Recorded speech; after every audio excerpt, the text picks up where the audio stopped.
दोस्तों पता नहीं आप लोगों ने ये चीज नोटिस की है या नहीं की है कि स्मार्टफोन्स में इनोवेशन खत्म होते चले जा रहे हैं। आजकल आप एक महंगे से महंगा फोन उठाकर देख लो और सस्ते से सस्ता फोन उठाकर देख लो।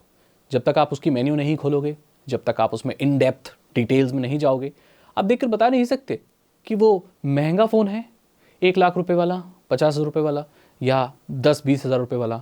हालांकि 10-20 हज़ार में और 50-60 हज़ार में बहुत फ़र्क होता है, लेकिन नॉर्मली देखकर आप बता नहीं सकते। वो दोनों ही फ़ोन शायद एंड्रॉयड चला रहे हों, दोनों ही फ़ोन iOS चला रहे हों या कोई भी ऑपरेटिंग सिस्टम चला रहे हों, इतना डिफरेंस दिख नहीं रहा है। तो ये स्मार्टफोन कंपनियां ऐसे स्मार्टफोन क्यों नहीं बना रही जो बहुत डिफरेंट हो, जो एक्स्ट्रा ऑर्डिनरी फीचर्स लेके आए? आखिर ऐसा क्यों नहीं कर रही? क्या हमारी टेक्नोलॉजी कैपेबल नहीं है? हमारी टेक्नोलॉजी कैपेबल है, लेकिन स्मार्टफोन कंपनियां वही बनाना चाहती हैं जो मार्केट में चलता है। स्मार्टफोन कंपनियों को कोई मतलब नहीं है कि इनोवेशन हो रहा है नहीं हो रहा है।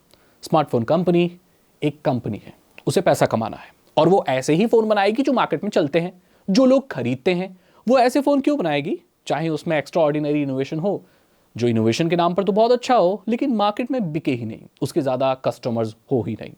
ये पहली वजह है कि आपको स्मार्टफोन इंडस्ट्री में कोई भी इनोवेशन ज़्यादा देखने को नहीं मिल रहा है, क्योंकि मार्केट में प्रॉफिट मैक्सिमाइजेशन का एक जरा नया दौर चल गया है और इनोवेशन का इतना दौर नहीं है।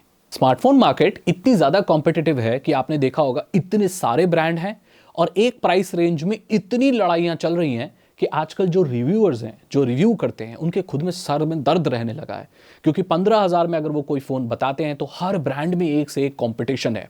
आप मानोगे नहीं, इतना पॉइंट से फ़ोन कंपटीशन हार और जीत रहे हैं, इतने पॉइंट से।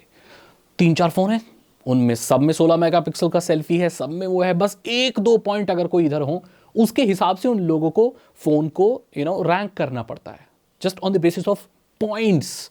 छोटे छोटे पॉइंट अगर इधर उधर हो गए उसके बेसिस पे फोन को वो कर रहे हैं। हालांकि अगर आप दूसरा वाला फोन ले लो जिसमें 1 पॉइंट कम है तो आप कुछ बदल नहीं जाएगा। इतना थ्रॉट कट कंपटीशन आ गया है मार्केट में, इसीलिए कंपनियां रिस्क नहीं लेना चाहती, वो कंपटीशन से ही आउट हो जाएंगी।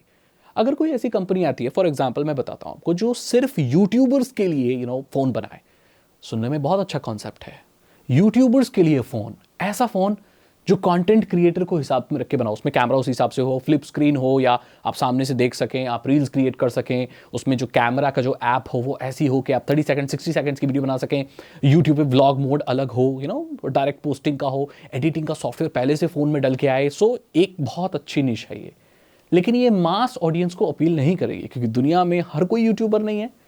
तो ये चीज़ है, जब मास ऑडियंस को वो अपील नहीं करेगी तो उतना वो लोग जितना इनोवेशन में या जितना R&D में पैसा लगाएंगे उतना सेल्स से वापस नहीं आएगा, क्योंकि ज़्यादा लोग उसको खरीदेंगे नहीं। इसलिए ऐसा फ़ोन बनाना चाहते हैं जो ज़्यादा लोग खरीदें, जिससे ज़्यादा प्रॉफिट बन सके, इसलिए वो लोग रिस्क नहीं लेना चाहते। लोगों का ये भी मानना है कि स्मार्टफोन जो इंडस्ट्री है वो प्लेटो हिट कर चुकी है और इससे ज़्यादा एनहांसमेंट का रूम रह ही नहीं गया है। मैं आपको बताता हूँ, आपने देखा होगा आजकल फ़ोनों में 12 GB रैम आ रहा है, 3 नैनोमीटर तक फैब्रिकेशन हो चुकी है, बहुत ही कैपेबल ऑक्टा कोर प्रोसेसर्स जो बहुत कम हीट जनरेट करते हैं, बहुत पावर इफिशिएंट है, बन चुके हैं। ऐसा हार्डवेयर बन चुका है कि अगर इन हार्डवेयर में हम आगे बढ़ोतरी करना बंद भी कर दें तो अगले 10 से 15 साल तक स्मार्टफोन बहुत फास्ट चलते रहेंगे। मैं बताता हूं, जैसे कि अभी अगर कोई ऑक्टा कोर प्रोसेसर बन रहा है 3 नैनोमीटर की फैब्रिकेशन पर, अगर प्रोसेसर में या CPU, SoC, रैम में, इन सब में बढ़ोतरी बंद हो जाए तो और यही CPU 15 साल तक बनते रहे, 15 साल तक लोग नोटिस भी नहीं कर पाएंगे कि कुछ बदला है, कि उसमें पुराना CPU है। इतनी पावरफुल CPU है, इससे ज्यादा एनहांसमेंट का रूम रह नहीं गया। 3 नैनोमीटर, 2 नैनोमीटर, 1 नैनोमीटर, उसके बाद क्या बहुत सारी कंपनियों के लिए विराम लग गया, बहुत सारे कस्टमर्स के लिए भी विराम लग गया, और इतने सारे फीचर ऐड करने के बाद भी लोगों को डिफरेंस नजर नहीं आएगा। मैं बताऊं क्यों? कोई इंसान अगर 60,000 का फोन खरीदता है लेट्स से, तो उसमें वो क्या करेगा? व्हाट्सएप पर चैट करेगा, वो तो आप 10,000 के फोन से भी कर सकते हो। वो उस पर रील्स बनाएगा, वो तो आप 20,000 के फोन में भी कर सकते हो। वो उसमें हाई क्वालिटी फोटो लेगा, वो तो आप 30,000 के फोन में भी कर सकते हो। 60,000 का फोन लेने का क्या पॉइंट है? उसकी स्क्रीन बहुत अच्छी होती है, आजकल 20-30,000 के फोनों की स्क्रीन बहुत अच्छी है, एमोलेड आ रही है तो इसलिए मैंने एक वीडियो भी बनाई थी कि आपको महंगा फोन नहीं लेना चाहिए, राइट? तो ये चीज है, प्लेटो हिट कर चुका है भाई, अब इससे ज्यादा कोई इनहैंसमेंट नहीं है। लेकिन जिन लोगों के पास बहुत ज्यादा पैसा है उनको तो भाई चाहिए ना इनहैंसमेंट।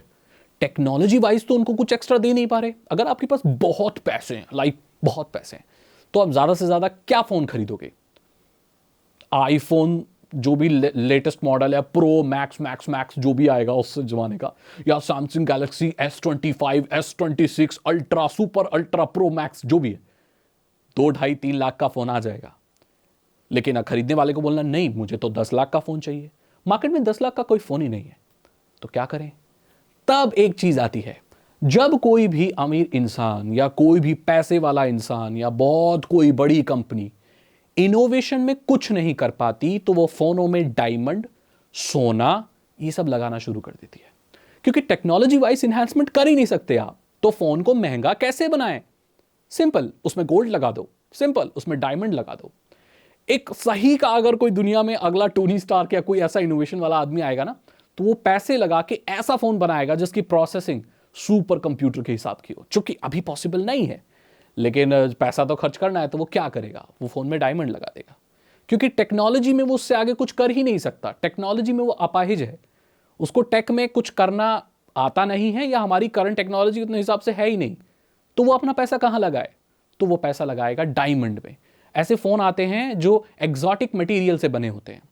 मुझे बहुत दुख होता है कि जब जानवरों की चमड़ियां फोन में इस्तेमाल होती हैं। आपको पता है, ऐसे दुनिया में, किसी ब्रांड का नाम नहीं लूंगा, ऐसे बहुत सारे ब्रांड हैं जिसमें एलिगेटर की स्किन, पाइथन की स्क्रीन, मतलब सांप की, एलिगेटर की और अलग अलग पशुओं की चमड़ी इस्तेमाल होती है। लेदर इस्तेमाल होता है। आजकल वीगन लेदर है जिसमें जानवरों का नहीं होता, लेकिन विदेश में बहुत सारी ऐसी कंट्रियां हैं जहां पर जानवरों की चमड़ी इस्तेमाल होती है फोन की स्किन बनाने के लिए। अब देखो, इनोवेशन के नाम पर इनके पास कुछ है नहीं, तो वो इस तरह की चीजें कर रहे हैं। आपको क्या लगता है, ऐसा करना जरूरी है क्या? क्या हमें पैसा अपने फोन में डायमंड और सोना लगाने में इस्तेमाल करना चाहिए, या एक ऐसी टेक्नोलॉजी बनाने में करना चाहिए? जो लोग कैपेबल हैं, जिनके पास इतने पैसे हैं कि वो एक रिसर्च फैसिलिटी शुरू कर सकते हैं, क्या उनको टेक्नोलॉजी में रिसर्च करनी चाहिए या अपने फ़ोन में डायमंड और सोना लगाना चाहिए? नहीं, यहाँ पर मैं किसी को टारगेट नहीं कर रहा हूँ, बट एक बात बता रहा हूँ आपको कि इससे ही पता चलता है कि इनोवेशन खत्म हो चुकी है। और जितने भी लोग हैं जो फ़ोन रिव्यू करते हैं, उन्हें खुद फील होने लगा है। मेरे बहुत सारे दोस्त हैं, ऐसा नहीं है यूट्यूब पर मेरे दोस्त नहीं हैं, मेरे बहुत सारे दोस्त हैं जो फ़ोन रिव्यू करते हैं। मेरी बात होती है उनसे, तो मैंने पूछा कि भाई चलो ठीक है, काम अच्छा चल रहा है, व्यूज़ आ रहे हैं, लोग देख भी रहे हैं, बट मैं तुमसे अंदर से पूछना चाहता हूँ कि क्या मज़ा आ रहा है? वो बोले, सागर भाई मज़ा नहीं आ रहा है। पता है क्यों? क्योंकि आजकल फ़ोनों में एक ही स्पेक्स हैं। हमें भी अब ऐसा लगने लगा है कि हम एक ही चीज़ें बार बार बोल रहे हैं। मैंने बोला हाँ यार, ये बात तो मैंने भी फील की है, तो उनका भी ये मानना है। तो धीरे धीरे ये इंडस्ट्री भी रिव्यू वाली मर रही है और शायद ख़त्म हो जाए। जो स्मार्ट लोग हैं वो स्विच कर लेंगे, जो स्मार्ट नहीं है वो उस डाउनफॉल के साथ ही डूब जाएंगे। अगर आपको ये वीडियो अच्छी लगी तो इसे लाइक करें, अपने दोस्तों के साथ शेयर करें। साइबर सिक्योरिटी और इथिकल हैकिंग में इंटरेस्ट है तो डिस्क्रिप्शन चेक करें। 299 रुपीज़ के 3 इथिकल हैकिंग कोर्सेज हैं जो आसान भाषा में आपको इथिकल हैकिंग सिखा देंगे। मैं मिलता हूं आपसे अगली वीडियो में। Thank you so much and good bye.